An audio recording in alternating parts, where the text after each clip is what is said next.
2025 भर्तियों का वर्ष आज ही सुनिश्चित करें अपना सिलेक्शन और डाउनलोड करें तैयारी कर लो ऐप।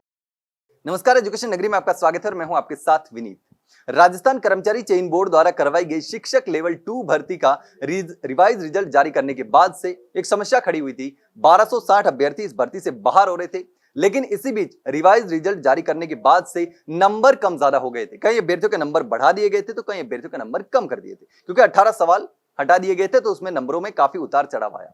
लेकिन एक समस्या यहां आई कि जो चयनित है, जो नौकरी कर रहे हैं, उनके नंबर कम थे और जो बाहर हो चुके हैं उनके नंबर उनसे ज्यादा थे। ऐसे में इन अभ्यर्थियों ने कोर्ट का रुख किया था। हमारे साथ देवेंद्र शर्मा मौजूद हैं, जिन पर बात करेंगे कि किस तरीके से ये पूरा मामला था और क्या अब कुछ इंपैक्ट रहने वाला है। तो देवेंद्र जी, अब जो है कोर्ट का फैसला आया है, इसमें काफी बदलाव भी होगा। जो शैडो पोस्ट है उसकी भी डिमांड बढ़ेगी, क्योंकि इतनी पोस्ट है नहीं। तो क्या कुछ रहने वाला है और किस तरीके से ये जो पहले से मांग चल रही थी वो थी?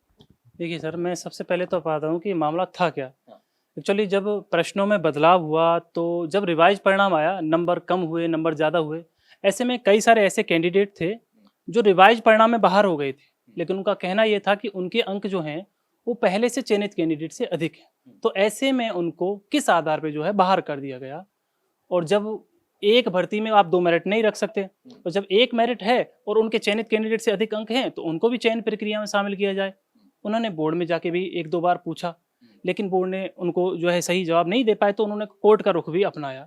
अब कोर्ट से आज जो है उनके पक्ष में आदेश हो चुके हैं अंतरिम रूप से उनको चयन प्रक्रिया में शामिल करने को लेकर। निश्चित तौर पर शुरू से ही ये मांग सही थी इनकी, क्योंकि जब एक अभ्यर्थी चयनित कैंडिडेट से 5 अंक, 4 अंक, 6 अंक, 10 अंक तक अधिक ला रहा है, तो उसको आप किस बेस पर जो है भर्ती प्रक्रिया से बाहर कर रहे हो। इन कैंडिडेट के लिए भी जो है शैडो पोस्ट क्रिएट की जा सकती हैं, या जो भी है इस भर्ती में अगर पद बचे हुए तो उनमें से इनके लिए पद दिए जा सकते हैं। लेकिन जब कैंडिडेट के अधिक अंक हैं तो निश्चित तौर पर इनको भी नियुक्ति दी जानी चाहिए, चयन प्रक्रिया में शामिल करना चाहिए।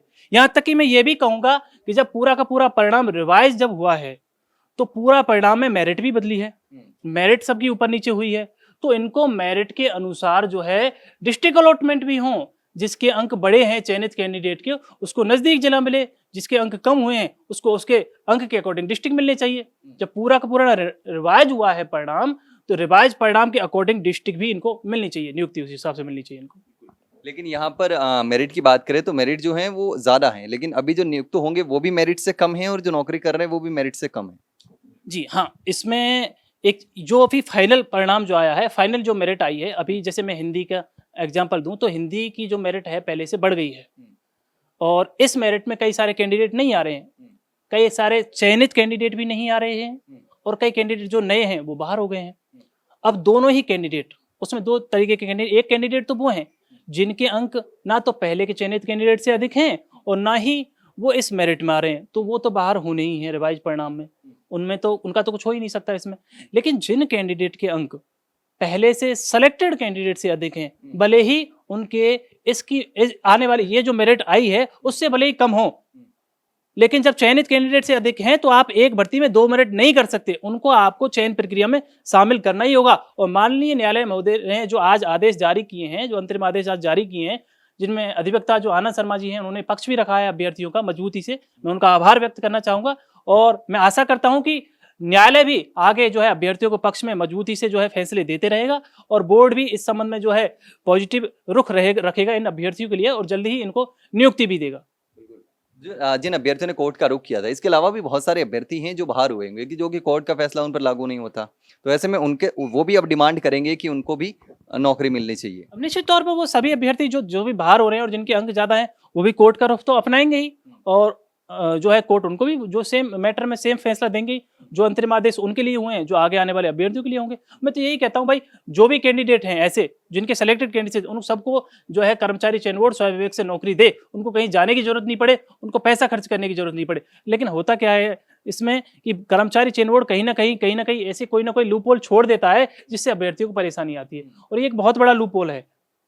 या तो उन कैंडिडेट को भी शामिल करना चाहिए था जिनके सेलेक्टेड कैंडिडेट से ज्यादा है, या फिर ये परेशानी उत्पन्न ही नहीं होनी चाहिए थी, उनके लिए भी शैडो पोस्ट क्रिएट हो जाती तो ये परेशानी भी नहीं उत्पन्न होती शुरू से। तो कुछ ना कुछ ऐसा करना चाहिए था ताकि ये प्रक्रिया जो है बिगड़ने के बजाय थोड़ा सही रहती। हमने पहले भी लगातार इस मुद्दे पर आवाज उठाई।